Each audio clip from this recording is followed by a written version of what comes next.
నమస్తే ఫ్రెండ్స్, ఎప్పుడు చేసే విధంగా కాకుండా మసాలా ఎగ్ కర్రీ చేసి చూపించబోతున్నాను.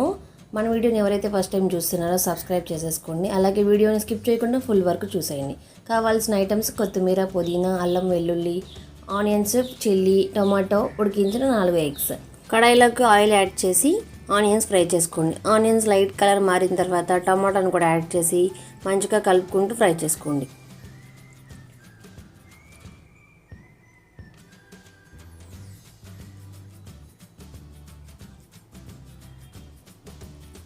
నెక్స్ట్ పుదీనా, కొత్తిమీర కూడా యాడ్ చేసి ఫ్రై చేసుకోండి. ఫ్రై చేసుకున్న వాటినన్నిటిని మిక్సీ జార్లోకి యాడ్ చేసి మిక్సీ పట్టుకోండి. డైరెక్ట్గా అల్లం వెల్లుల్లి పేస్ట్ అని యాడ్ చేసుకోవచ్చు.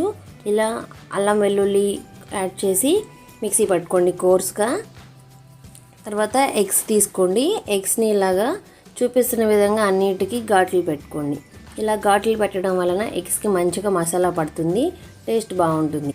ఈ విధంగా అన్నిటికీ ఘాట్లు పెట్టేసుకోండి. తర్వాత ప్యాన్లోకి ఆయిల్ కొద్దిగా యాడ్ చేసి ఎగ్స్ని ఫ్రై చేసుకోండి. మీడియం ఫ్లేమ్లో పెట్టి ఫ్రై చేసుకోండి, లేదంటే ప్యాన్కి అతుక్కుపోతాయి ఎగ్స్. ఫ్రై చేసుకున్న తర్వాత కలర్ ఇలా మారుతుంది కదా, అప్పుడు కొంచెం సాల్ట్ అలాగే కొంచెం చిల్లీ పౌడర్ యాడ్ చేసి 2 మినిట్స్ ఫ్రై చేసుకోండి.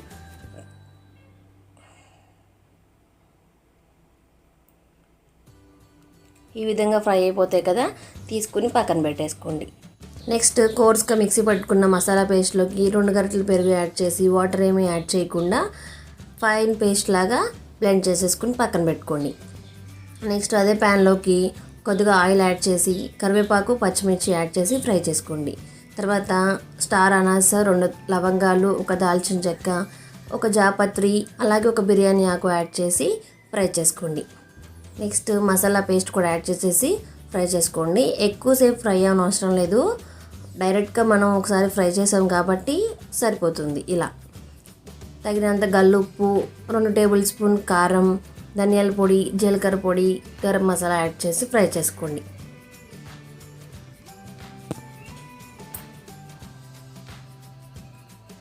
ఒకసారి మంచిగా కలుపుకుంటూ ఇలా ఫ్రై చేసుకోండి. ఈ విధంగా ఫ్రై చేసుకుంటే సరిపోతుంది. చూసారు కదా, ఆయిల్ ఇలా సపరేట్ అయ్యి కలర్ మారి ఫ్రై అయిపోయింది కదా. అప్పుడు ఎగ్స్ ఫ్రై చేసుకున్న ఎగ్స్ యాడ్ చేసి మీ దగ్గర ఉంటే బటర్ యాడ్ చేసుకోండి, లేదు అంటే 1 టేబుల్ స్పూన్ నెయ్యి యాడ్ చేయండి. ఇది టేస్ట్ అనమాట, ఇదే సీక్రెట్ కూడాను. ఎగ్స్ జాగ్రత్తగా కలపండి, లేదంటే బ్రేక్ అయిపోతాయి. గ్రేవీకి తగినన్ని కొద్దిగా వాటర్ యాడ్ చేసి ఒకసారి కలిపి మూత పెట్టి ఆయిల్ సెపరేట్ అయ్యి ఎగ్స్కి మసాలా పట్టేంత వరకు ఫ్రై చేసుకోండి. కర్రీ రెడీ అయిపోతుంది.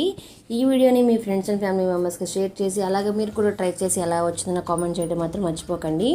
ఈ కర్రీని చపాతీ, రైస్, రోటీ, పలావ్లోకి చాలా బాగుంటుంది. ఇలా ఆయిల్ సెపరేట్ అయిపోయిన తర్వాత కొత్తిమీరతో సర్వ్ చేసేసుకోండి. సబ్స్క్రైబ్ చేసి బెల్ ఐకాన్ ఆన్లో పెట్టుకోండి. ఫస్ట్ నోటిఫికేషన్స్ మీకే వస్తాయి. బాయ్.